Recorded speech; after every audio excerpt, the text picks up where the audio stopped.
മലയാള സിനിമയിൽ എപ്പോഴും നമുക്കറിയാം പല പ്രഗത്ഭ വ്യക്തികളുടെ കൂടെ എപ്പോഴും ചേർത്ത് വയ്ക്കുന്ന സാറിൻ്റെ ഒരുപാട് എനിക്ക് എപ്പോഴും അദ്ദേഹത്തിനെ കുറിച്ച് ആലോചിക്കുമ്പോൾ സുഹൃതം എന്ന സിനിമ നമ്മുടെ മനസ്സിലും നമ്മുടെ നെഞ്ചിലും മലയാളികളുടെ നെഞ്ചിലും എന്നും ഇരിക്കുന്ന സിനിമ.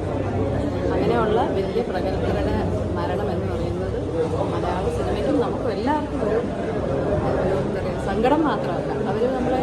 പക്ഷേ ഞാൻ പിന്നെ വേറെ അതിൻ്റെ ഒരു പോസിറ്റീവ് ആസ്പെക്റ്റ് ആലോചിക്കുന്നത് സിനിമയ്ക്കുള്ളൊരു ഗുണം അഭ്രപാളികളിൽ ഉണ്ടാക്കി വെച്ചിരിക്കുന്ന പല സീൻസും നമുക്ക് എല്ലാ രീതിയിലും മലയാളികളുടെ മനസ്സിലാണെങ്കിലും അതല്ലെങ്കിൽ ഇനി നമുക്ക് ഒരു കാലത്ത് മറക്കാൻ പറ്റാത്ത ഓർമ്മകളായിട്ട് നമ്മുടെ നെഞ്ചിലെത്തുന്നു. അദ്ദേഹത്തിൻ്റെ മരണം നമുക്ക് നികത്താൻ പറ്റാത്തതാണെങ്കിലും അതൊരു എന്താ പറയുക അദ്ദേഹത്തിൻ്റെ ആ ടാലൻറ്റിൻ്റെ മുമ്പിൽ നമ്മളെല്ലാവരുടെയും ആദരാഞ്ജലികൾ എൻ്റെ സ്നേഹപൂർവ്വമായിട്ട് നമസ്കാരം.